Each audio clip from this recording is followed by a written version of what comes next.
Misericórdium, quando os ombros e as mãos fazem-se braço no abraço. Há muito que Lucas é considerado o evangelista da misericórdia. Ele não é somente porque Dante Alighieri o chamou de scriba mansuetudinis Christi, nem tampouco pela especial atenção que ele dá aos pecadores no seu evangelho, aos enfermos, aos pobres e perseguidos. Pode-se dizer que, além desses elementos apenas citados, a ele pode ser atribuído tal título por condensar de uma forma magistral, em uma parábola, os dois principais campos semânticos do conceito misericórdia na Sagrada Escritura, Hesed e Rachamim. Ao falar em parábola e misericórdia no Evangelho de Lucas, quase que naturalmente vem à nossa mente o capítulo 15, considerado o coração do terceiro Evangelho por muitos autores. E com ele, com o capítulo 15, a parábola do pai e dos dois filhos. Parábola a qual plasticamente associado o famoso quadro de Rembrandt que todos conhecemos. Curiosamente, ou talvez oportunamente, é o quadro do pintor holandês do século XVII que ilustra grande parte dos livros ou folders de simpósios ou congressos, quando em nosso meio o tema é a misericórdia de Deus. A assim chamada parábola do filho pródigo, conhecida sob esse título por séculos, e hoje chamada de a parábola do pai misericordioso, e por alguns a parábola do pai pródigo, serve a indicar a prodigalidade vista com olhos negativos, como aquele que desperdiça o que tem, como no caso do filho mais novo, deve também ser vista como prodigalidade positiva, como é o caso do pai que não se cansa de ser generoso. O texto sobre o pai e os dois filhos é antecedido por duas outras cenas, comumente intituladas de duas parábolas da misericórdia por nossas Bíblias e pela maioria dos comentadores do terceiro Evangelho, formando assim o grupo das três parábolas da misericórdia. No entanto, como intuito dessa minha fala, demonstraremos que o capítulo 15 de Lucas não é composto por três parábolas da misericórdia, mas por uma única parábola em 3 atos, dos quais o primeiro e o segundo atos tornam-se como que as premissas que portam à magistral conclusão, que é o ato final.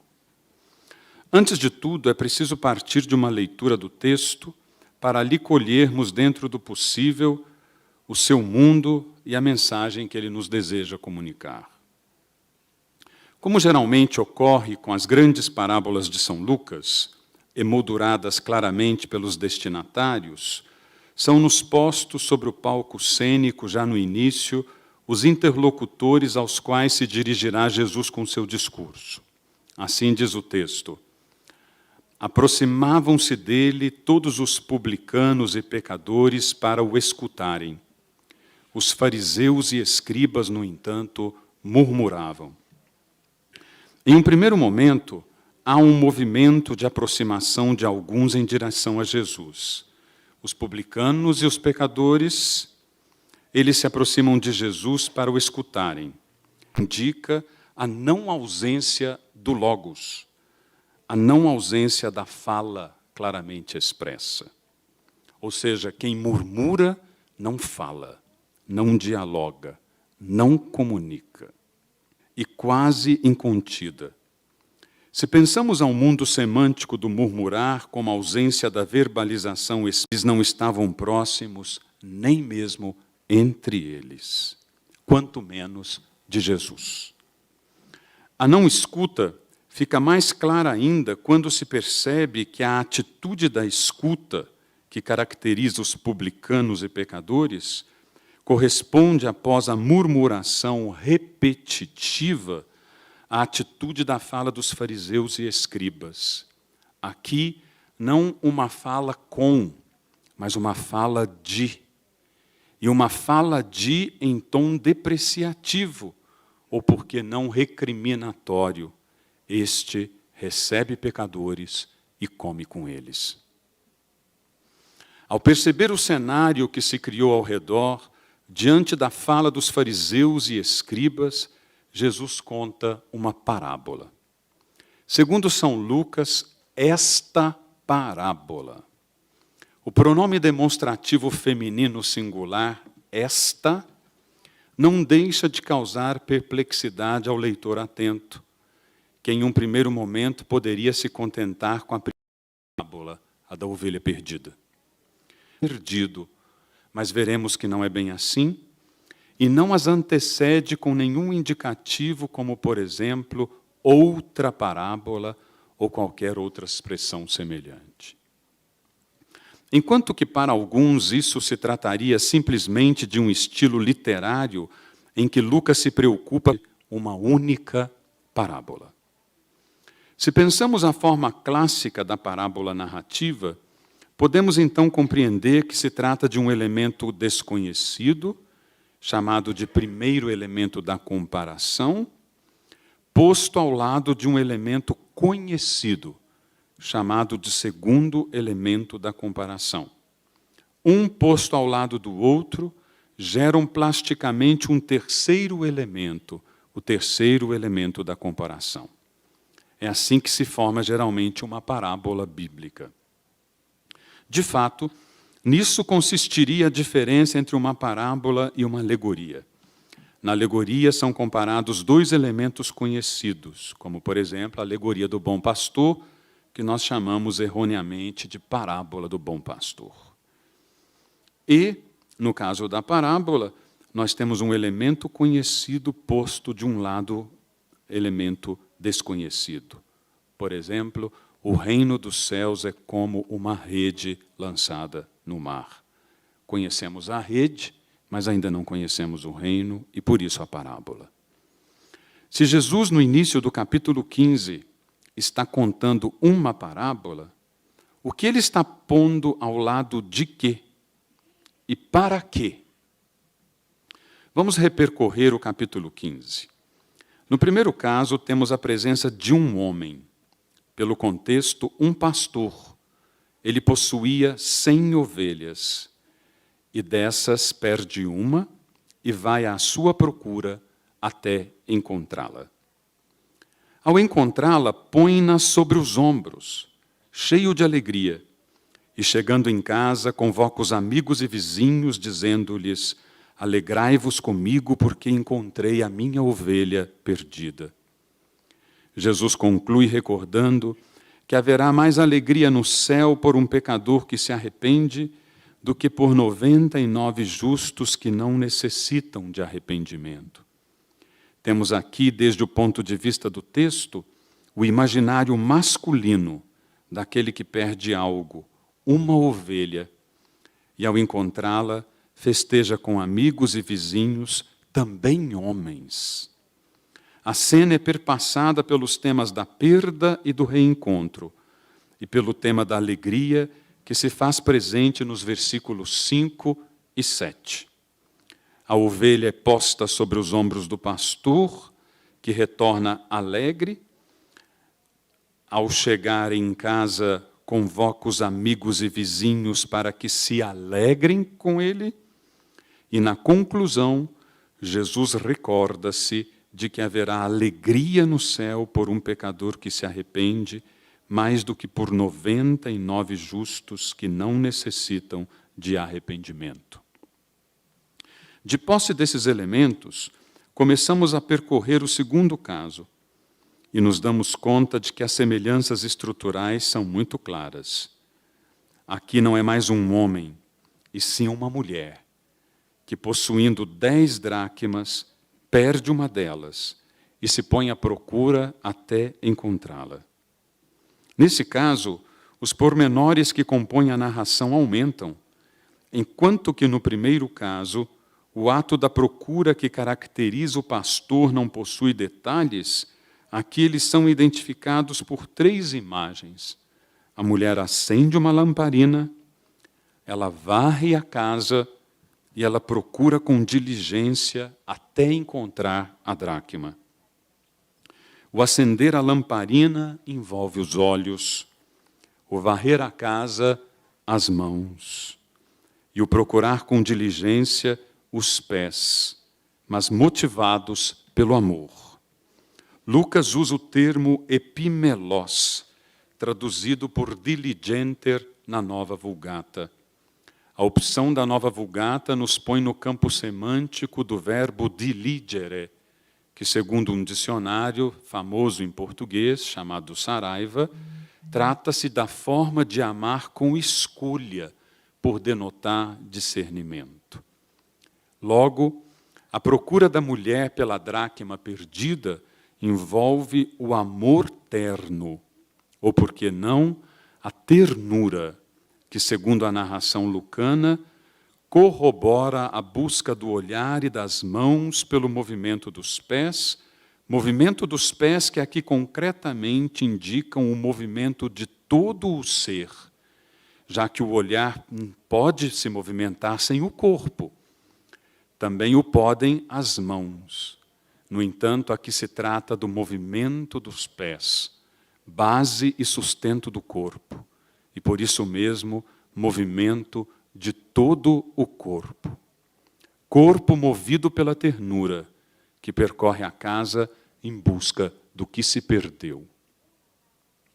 Se no primeiro caso deparamo-nos com elementos que nos reportavam ao imaginário masculino, aqui, pelo contrário, nos pomos diante do imaginário feminino. Trata-se de uma mulher que perde não um animal, uma ovelha, que pode sair e se dispersar do rebanho, mas um objeto, uma dracma, algo imóvel.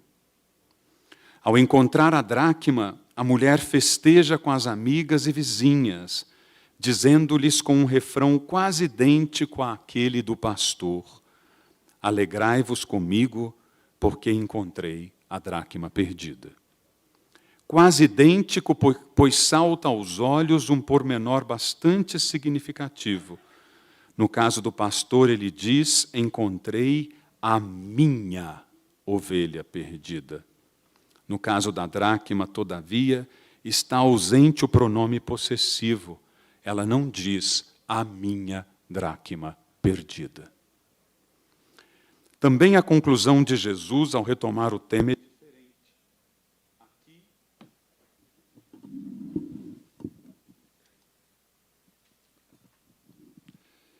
Também a conclusão de Jesus ao retomar o tema é diferente. Aqui ele diz: há alegria diante dos anjos de Deus por um pecador que se arrepende. Lá, ele acrescenta que haverá maior alegria por um pecador que se arrepende, mais do que por 99 justos que não necessitam de arrependimento. A proporcionalidade estatística não ocorre aqui explicitamente, mas o leitor atento já é capaz de intuí-la. Enquanto que no caso da ovelha perdida, a proporção é de 1% em relação a 100, já que 99 permaneceram, mas só uma se perdeu, no caso da dracma, a proporção se multiplica. Com efeito, uma dracma em relação a 10 dracmas equivale a 10% de 100%. A proporção, então, é muito maior. Por outro lado, é preciso admitir que a quantidade de ovelhas, enquanto propriedade do pastor, é muito maior que a quantidade de dracmas que a mulher possuía. Enquanto um tinha 100 ovelhas, a outra tinha 10 dracmas. Mesmo assim, independentemente da quantidade do que se tinha, ambos, ao perderem a ovelha ou a dracma, puseram-se em atitude de busca. É preciso avançar o percurso narrado através do terceiro cenário, que envolve o pai e os filhos. Em outras palavras, o que é que a parábola do pai e os filhos tem a ver com uma ovelha que se perdeu fora de casa e com uma dracma que se perdeu dentro de casa? O texto inicia-se narrando que certo homem tinha 2 filhos. O filho mais novo pede a parte da herança que lhe cabia, e ao recebê-la, parte para uma terra distante, e ali dissipa seus bens vivendo de forma desregrada, em grego asotós, sem saúde, sem salvação. Após ter gastado tudo o que ele possuía, começou a passar necessidade. Também a terra em que estava começou a passar necessidade pela fome que assolou a população. Ao ter encontrado trabalho, foi cuidar de porcos.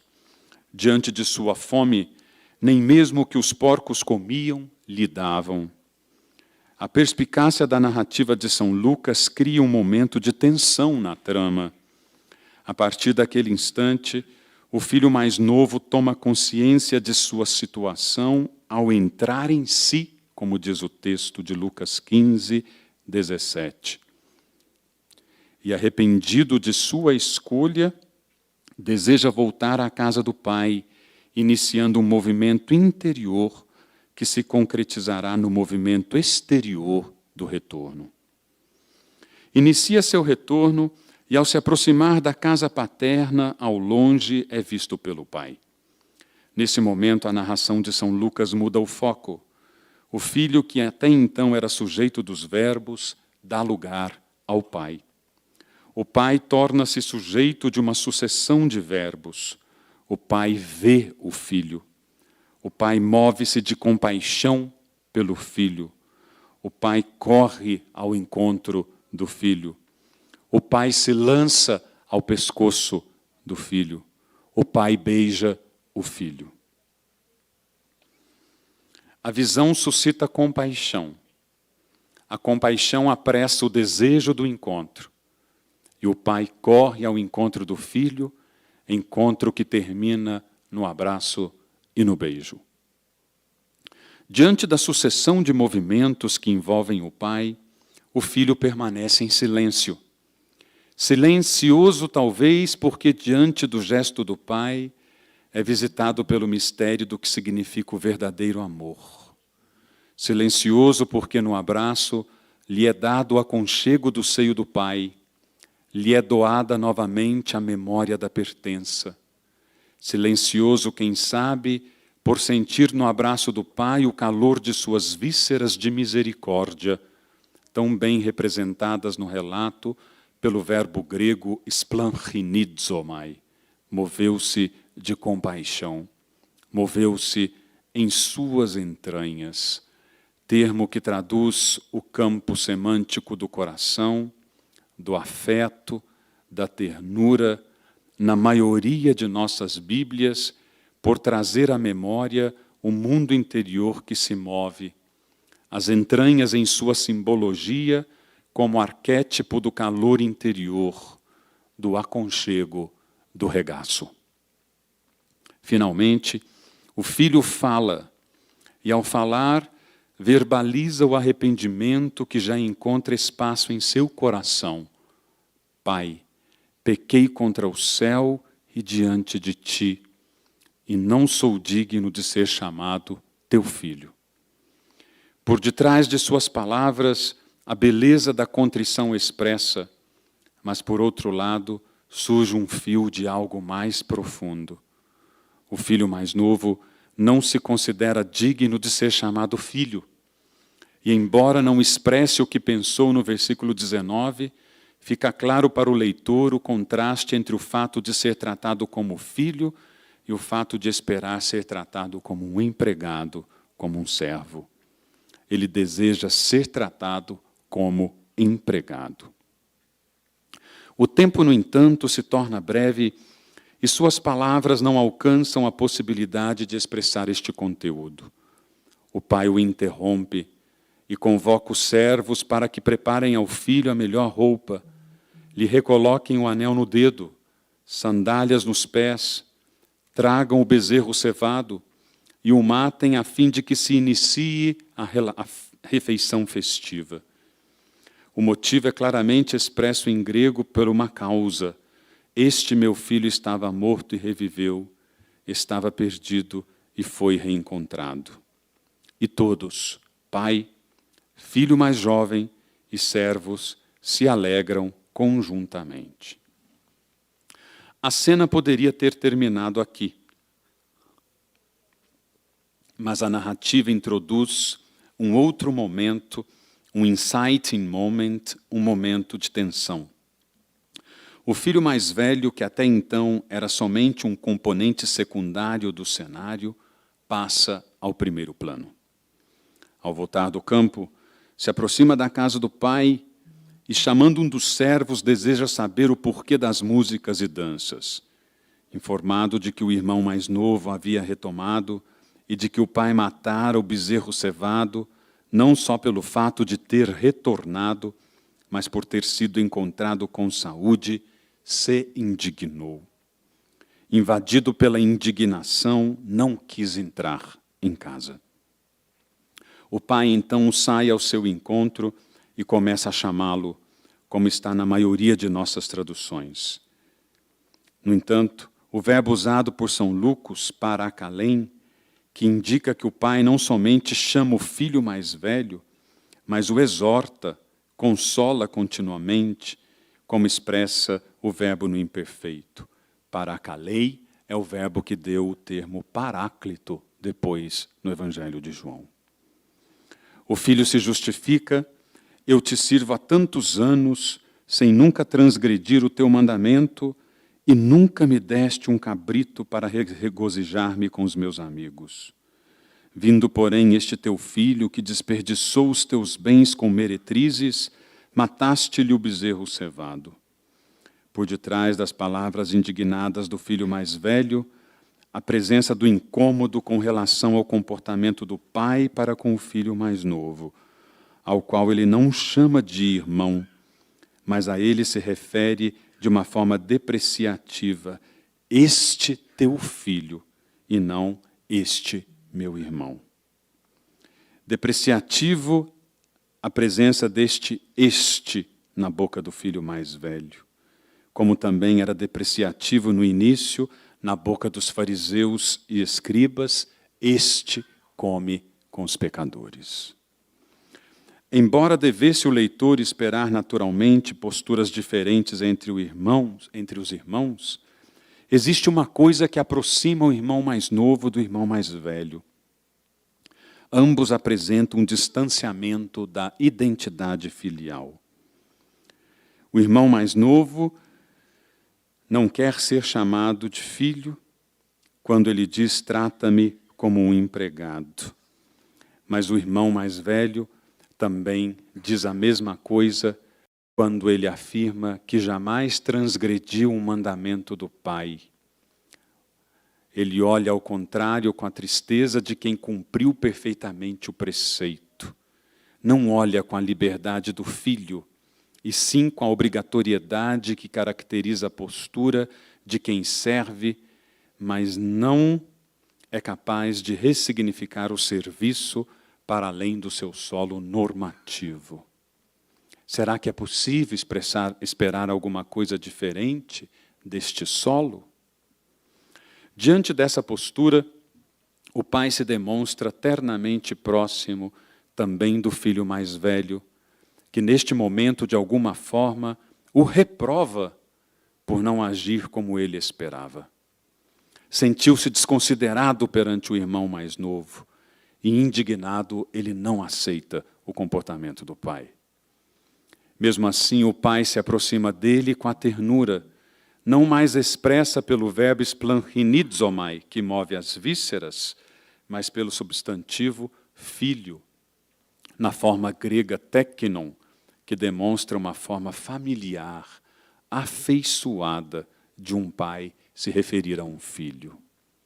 Ele diz: filho, tu estás sempre comigo, e tudo que é meu é teu. Por detrás dessas palavras, os estudiosos notam que, segundo as normas testamentárias que regiam a herança da época, o mais velho ficaria com o equivalente ao dobro do que o pai tinha dado ao filho mais novo para viver, por ser o primogênito, e logo não haveria perdido nada. No entanto, para além disso, a questão parece ser bem outra na parábola. Embora o tema normativo esteja tão inerente à fala do filho mais velho, percebe-se que, no fundo, ele se entristece por não entender de que carne é feito o coração do seu pai. Está na casa do pai, convive com o pai, mas não vive do pai.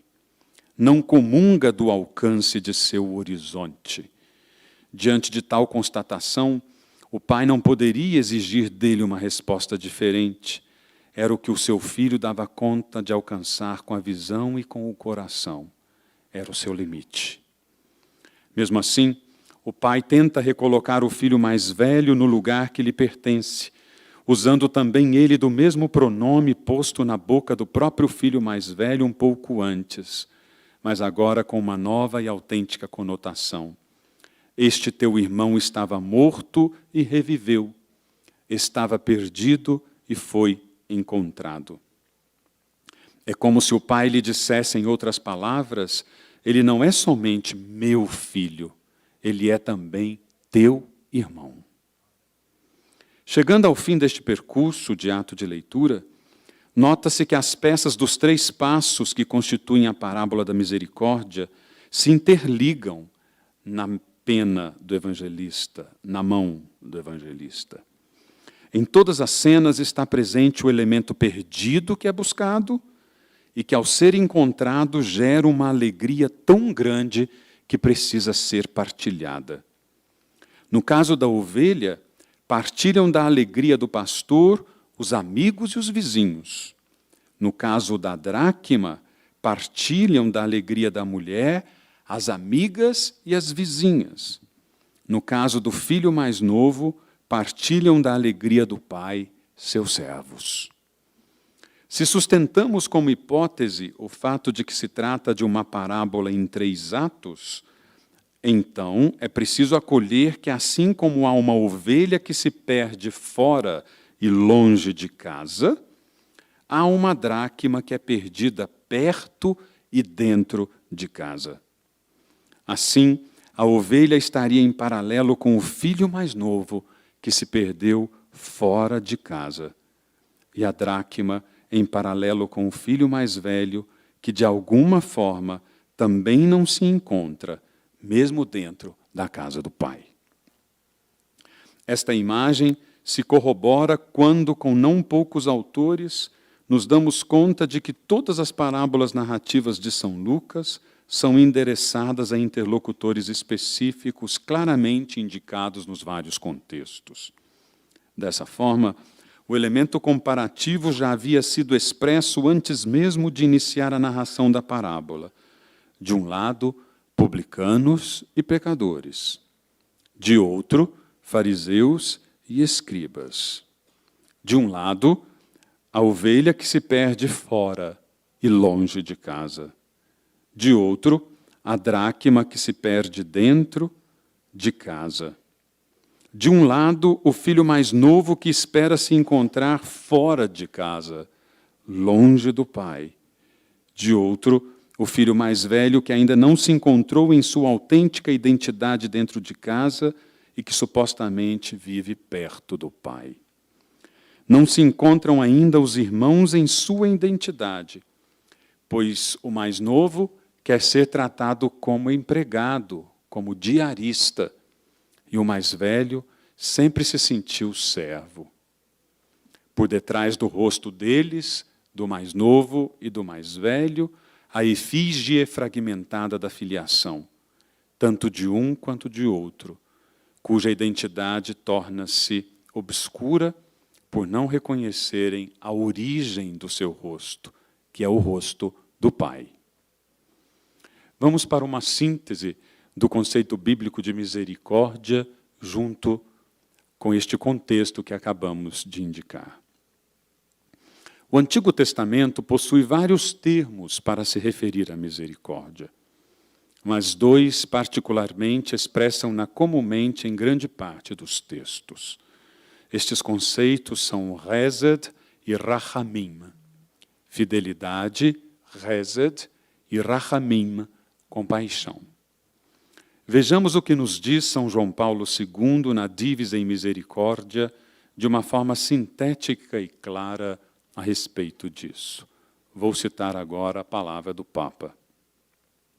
Ao definirem a misericórdia, os livros do Antigo Testamento servem-se sobretudo de duas expressões, cada uma das quais tem um matiz semântico diverso. Antes de mais, o termo hesed, que indica uma profunda atitude de bondade. Quando esta disposição se estabelece entre duas pessoas, estas passam a ser não apenas benévolas uma para com a outra, mas também reciprocamente fiéis por força de um compromisso interior, portanto também em virtude de uma fidelidade para consigo próprias. E se é certo que hesed significa também graça ou amor, isto sucede precisamente na base de tal fidelidade. O fato de o compromisso em questão ter um caráter não apenas moral, mas como que jurídico, não altera a sua realidade.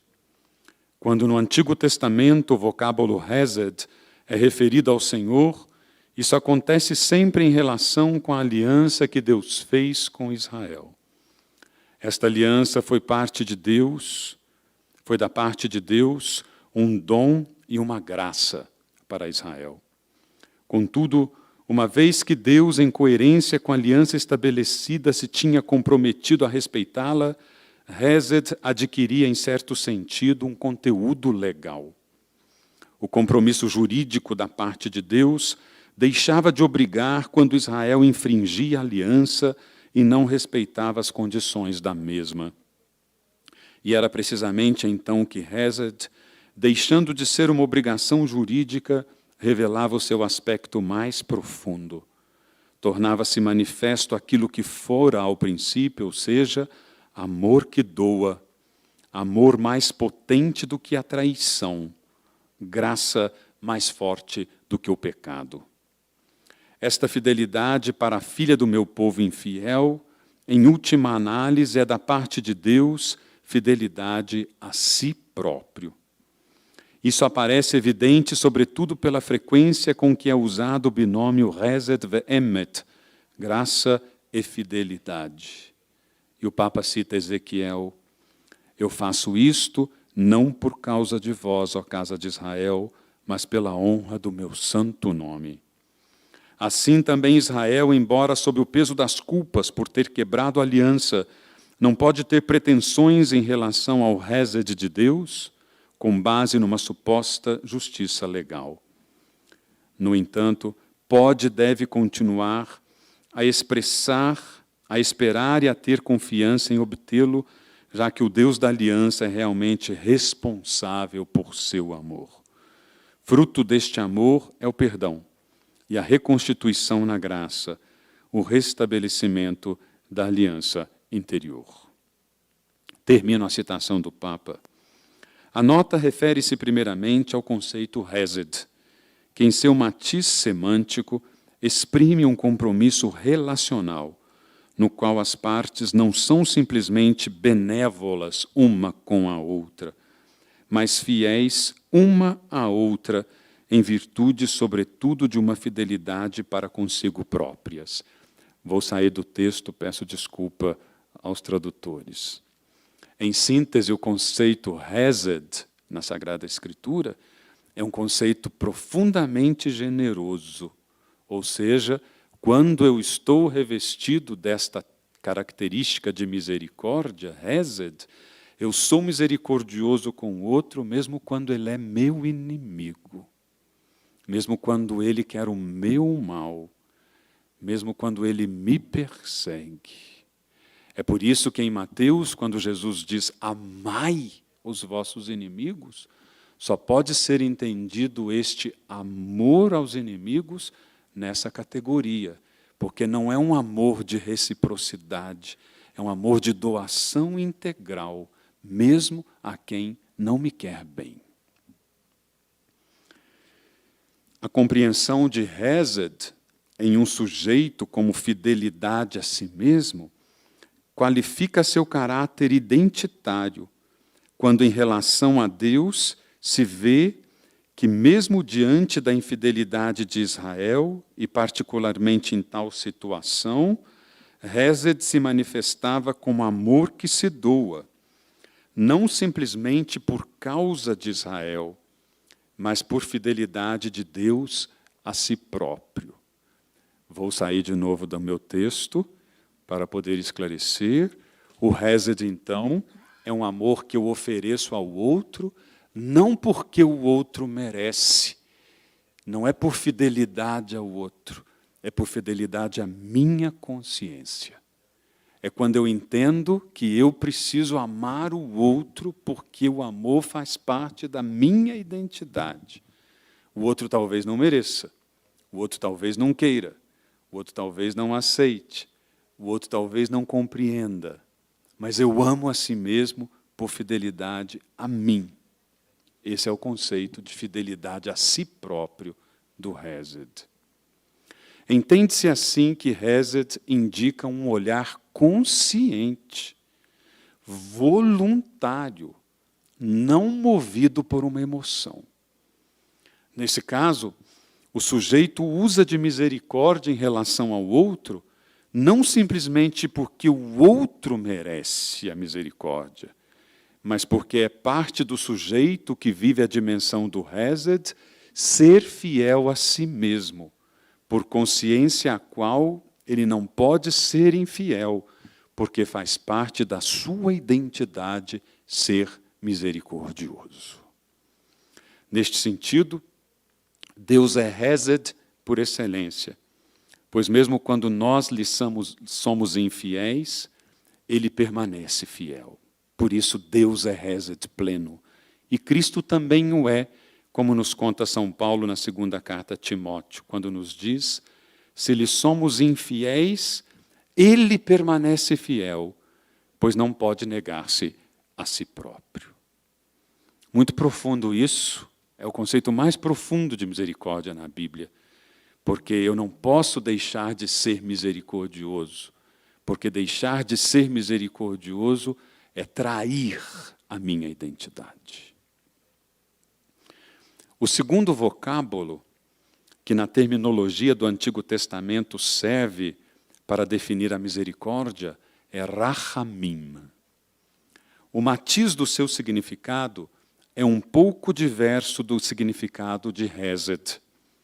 Enquanto Hesed acentua as características da fidelidade para consigo mesmo e da responsabilidade pelo próprio amor, que segundo o Papa são características em certo sentido masculinas, talvez nem todos concordem com ele, Rahamim, já pela própria raiz, denota o amor da mãe. Rechem, em hebraico, é útero, é seio materno. Por isso que o Papa vincula o conceito de Hesed a uma compreensão masculina, por essa consciência de cumprir o dever, mas uma mulher também pode, naturalmente, e qualifica simbolicamente Rahamim, a dimensão feminina, porque fisicamente só uma mulher tem útero, mas isso não significa que um homem não possa amar de uma forma Rahamim, como uma mulher também pode amar de uma forma Hesed. Do vínculo mais profundo e originário, ou melhor, da unidade que liga a mãe ao filho, brota uma particular relação com ele, um amor particular. Deste amor se pode dizer que ele é totalmente gratuito, não fruto de merecimento, e que sob este aspecto constitui uma necessidade interior, é uma exigência do coração. É uma variante como que feminina da fidelidade masculina para consigo próprio expressa pelo Hesed. Sobre este fundo psicológico, Rahamim dá origem a uma gama de sentimentos, entre os quais a bondade, a ternura, a paciência, a compreensão, que o mesmo é dizer prontidão para perdoar. O Antigo Testamento atribui ao Senhor estas características quando, ao falar dele, usa o termo Rahamim em Isaías. Pode, porventura, a mulher esquecer-se do seu filho, e não ter carinho para com o fruto das suas entranhas? Pois ainda que a mulher se esquecesse do próprio filho, eu jamais me esqueceria de ti. Enquanto Hesed é visto em sua dimensão de fidelidade à retidão de um princípio identitário e, portanto, ligado à consciência, Rahamim, por estar vinculado ao útero, Rechem, liga-se ao campo semântico das entranhas, dos afetos.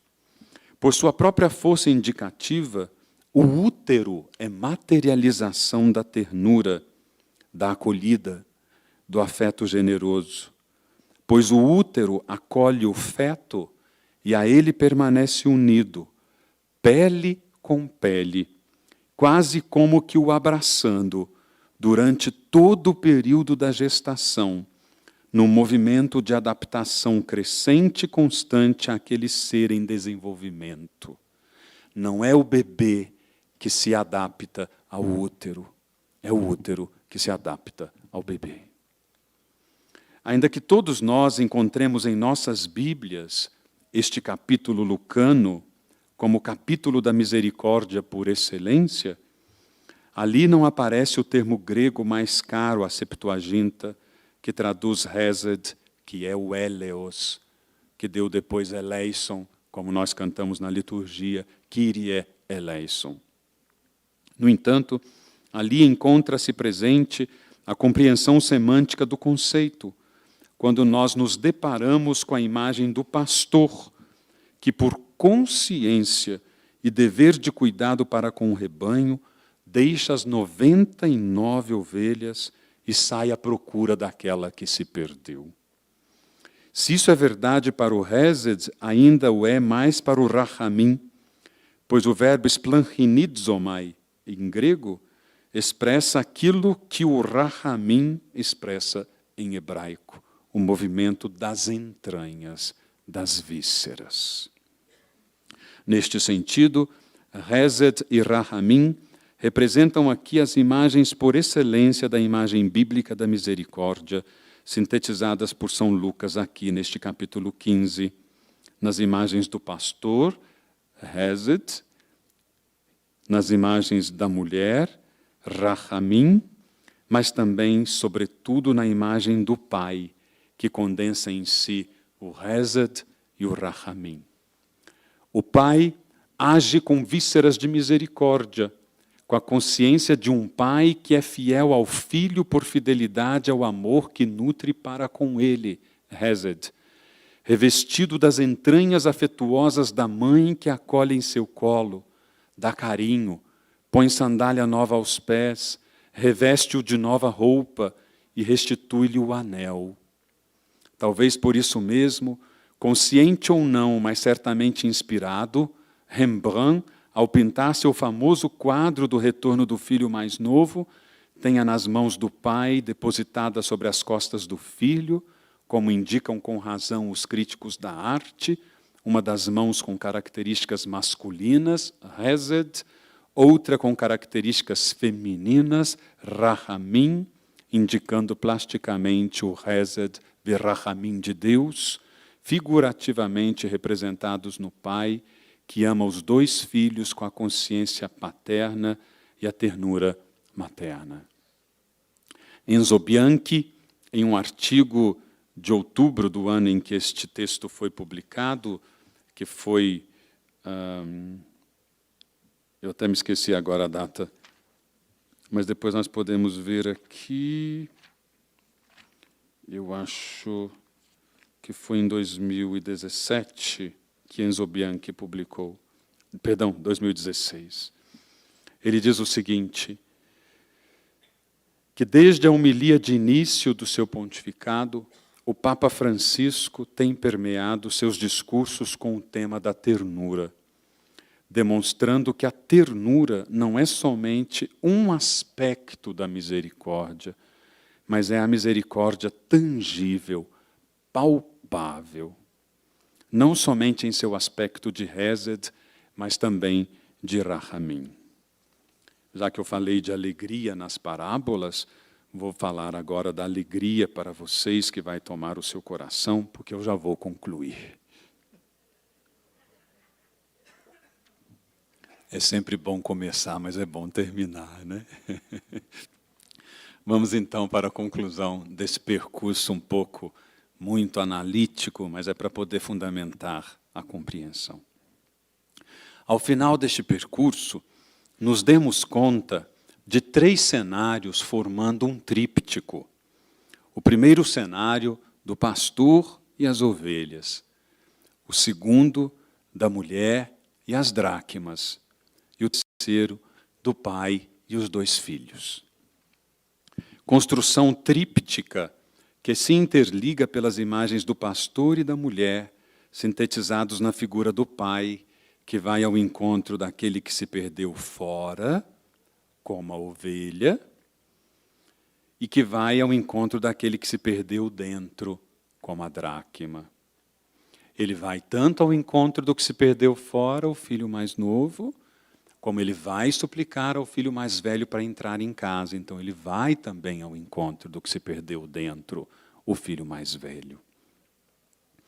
Assim como existe um movimento do pastor que vai ao encontro da ovelha perdida, e um movimento da mulher que se põe à procura da dracma perdida, existe um movimento do pai em direção ao filho mais novo e ao filho mais velho.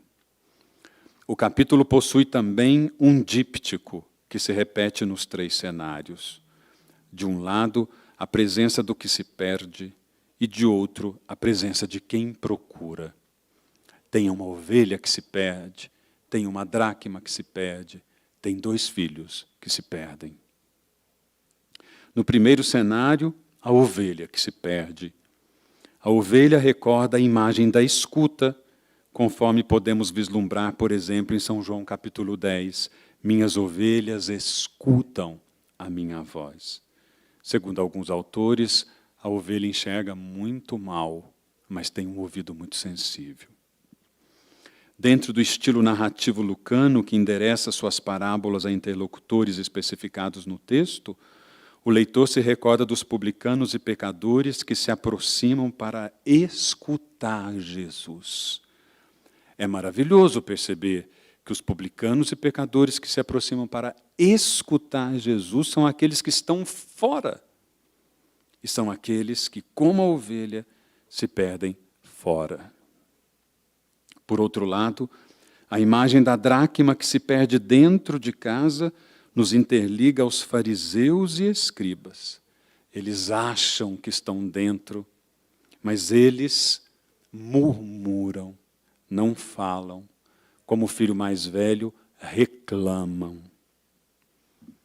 E o pior, eles não se escutam. Além disso, como não poderia ser diferente, uma dracma não fala, nem escuta, porque é uma moeda. Símbolo eloquente do fechamento à escuta, símbolo eloquente da incapacidade de se comunicar quando existe murmuração. Talvez por isso São Bento, na sua regra, fale tanto contra a murmuração. Para o leitor acostumado a São Lucas, ele vai se recordar, logo depois desse capítulo, no capítulo 16, versículo 14, que os fariseus são chamados de amigos do dinheiro. Então não é à toa que São Lucas associa os fariseus e os escribas que murmuram à dracma que não se comunica, que é também dinheiro, porque eles são amigos do dinheiro, segundo São Lucas. O díptico do pastor, que procura a ovelha que se perde fora, e da mulher que procura a dracma que se perde dentro de casa, é magistralmente completado pela imagem do pai, que deseja encontrar o filho que se perdeu longe e fora de casa, e o filho que se perdeu perto e dentro de casa. Mas não só isso, o pai condensa em si a consciência fiel do pastor e a diligência terna representada por aquela mulher. Enfim, é nítida a repetição do campo semântico da alegria relacionada à dimensão do reencontro daquilo que estava perdido, a ovelha e a dracma, vinculado àqueles que se perdem, não somente os publicanos e pecadores, mas também os fariseus e os escribas. É muito irônico São Lucas aqui. Não são somente os publicanos e pecadores que se perdem, também aqueles que se acham religiosos, os escribas e os fariseus, também se perdem. E o pior, dentro de casa, na presença do Pai. Enquanto fica claro que a unidade do tríptico é marcada pela alegria do que encontra o que havia perdido, como eixo representativo da misericórdia divina, sempre aberta à acolhida e ao reencontro, há ainda um elemento estrutural bastante significativo, uma inclusão semântica. Esse termo difícil eu vou explicar agora. Antes de iniciar a narração da ovelha perdida, o evangelista nos diz que os fariseus e os escribas murmuravam. Como dissemos, o murmurar não se trata de um falar, de um dialogar, mas da ausência do logos. Mesmo assim, na contradição de tal postura, é expresso algo inerente à limitação do olhar de quem ainda não alcança o horizonte que ilumina os olhos do Pai, e por isso a ele se opõe. Obviamente, a oposição do filho mais velho, embora aparentemente indique a não aceitação da acolhida do irmão mais novo, no fundo revela algo de si mesmo, de alguém para o qual a religião se reveste de uma visão que não é aquela proposta pelo Pai. Esta inclusão semântica se manifesta magnificamente indicada quando, ao final do capítulo, o leitor se depara com o filho mais novo que, em uma atitude quase semelhante, reclama do pai.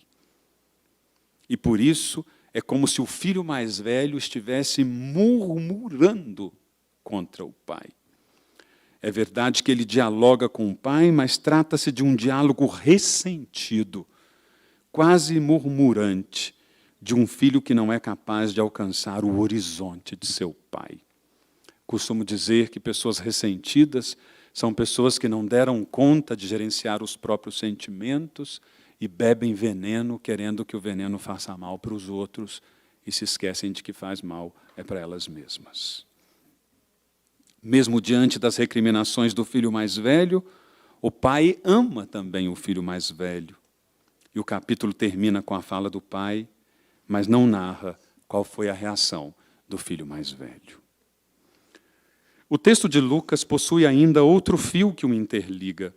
Trata-se de um fio bastante sutil, quase imperceptível, que aqui e ali surgiu em momentos muito representativos do discurso textual. O pronome demonstrativo. Vejam que interessante. No versículo 2, este recebe pecadores e come com eles. No versículo 3, esta parábola. No versículo 24, na boca do pai, este meu filho. No versículo 30, na boca do irmão mais velho, em relação ao filho mais novo, este teu filho. E, finalmente, no versículo 32, na boca do pai, falando com o irmão mais velho, o último, o mais significativo e talvez a síntese, este teu irmão. O pronome este demonstra o que está perto, e ao demonstrar, aproxima o olhar. O pronome este indica ainda aquilo que precisa ser percebido, ou urgentemente percebido. O quê? Agora sim, eu vou encerrar para a alegria de todos. Quando nascemos, necessariamente, fazemos a experiência da ausência do régem materno, todos nós. Eu chamo o útero materno de primeiro útero, pois ao nascermos dele, nos separamos fisicamente dele e para sempre. No entanto, após aquela experiência primeira, nos damos conta de que existe um segundo útero simbólico, o colo da mãe. Primeiramente, o colo da mãe, lembrança tátil, olfativa, nutritiva e acolhedora do que ficou na memória afetiva daquilo que foi o primeiro útero. Em segundo lugar, mas não menos importante, o colo, segundo o útero, é também representado pelo abraço que nos acolhe, e agora não somente pelo abraço da mãe, mas também abraço do pai, do irmão, do amigo, de quem se faz próximo e que nos acolhe quando um abraço se faz necessário, qual regaço acolhedor ante a frieza das contingências do caminho. Todavia, nem o primeiro útero, nem tampouco o segundo útero equiparam-se àquele que eu chamo de terceiro útero. Terceiro não por ordem de importância, mas porque abarca os significados dos dois úteros anteriores, o útero físico da mãe e o útero simbólico do colo. O primeiro útero é limitado, e mesmo sendo capaz de abrigar mais de um ser humano em gestação, porque pode ter gêmeos, permanecerá sempre limitado por sua constituição física. O segundo útero, o colo, mesmo sendo mais amplo que o primeiro em sua simbologia, também é limitado, pois metaforicamente o colo, enquanto acolhida, pode estar aberto a muitas pessoas, mas dificilmente está aberto a todos, pelas mazelas que o constituem, não somente enquanto colo que se oferece, mas também enquanto colo que é buscado. Talvez nem todos receberão de nós um abraço nessa vida, ou talvez nem a todos queiramos dar, dependendo das nossas próprias dificuldades humanas. O mesmo não acontece com o terceiro útero, que é o colo de Deus. Ali não há limitação. Nele, faz-se a experiência integral da misericórdia em sua dimensão simbólico-paterna e simbólico-materna. Hesed e Rachamim. De fato, cada vez em que Deus nos acolhe por sua infinita misericórdia, Ele nos devolve a nós mesmos, pois nos possibilita fazer a experiência de nascermos de novo, pela graça do perdão que nos concede. Se é verdade que a dimensão do Hesed se faz presente em Lucas 15 pela dinâmica da busca ou do ir ao encontro do que se perdeu, também o Rahamim torna-se aqui perceptível. O Rahamim como dimensão simbólica do útero que acolhe e que na acolhida gera vida, é representado primeiramente pelo pastor que acolhe a ovelha perdida sobre os ombros e a devolve ao convívio do rebanho. Depois pela mulher que com as mãos acende a lamparina, varre a casa e encontra a dracma, e com a mão a recoloca no espaço onde provavelmente guardava as suas moedas. O pastor põe a ovelha no ombro. A mulher pega a dracma com a mão. Enfim, é no abraço do pai que seus braços acolhem o filho que se perdeu fora de casa e lhe devolvem ao aconchego paterno. O tríptico, então, se faz um só, pelas imagens do ombro, das mãos e dos braços, elementos estes sem os quais o colo do abraço não seria plasticamente possível. Não existe abraço inteiro sem ombro, sem mãos e sem braço. Em todos os momentos do tríptico estava presente a alegria. A alegria do pastor que põe a ovelha sobre os seus ombros. A alegria da mulher que pega a dracma em suas mãos. A alegria do pai que abraça o filho que retorna. A alegria da misericórdia. Eu desejo que neste congresso tão importante para essa congregação que tem um carisma tão bonito, fundado na misericórdia divina, não somente o olhar receba a indicação de aonde ele se deve voltar com misericórdia, mas as mãos se estendam ao abraço e à acolhida, e assim nossos pés se movam marcados pela consciência do Hesed, chamado a manifestar-se no Rahamim da ternura, e tendo feito a experiência do renascer no abraço dos braços do Pai, encontremos em seu rosto de Pai o nosso rosto de filhos, e como Ele, Pai misericordioso, misericordiosos também aprendamos a ser. Muito obrigado.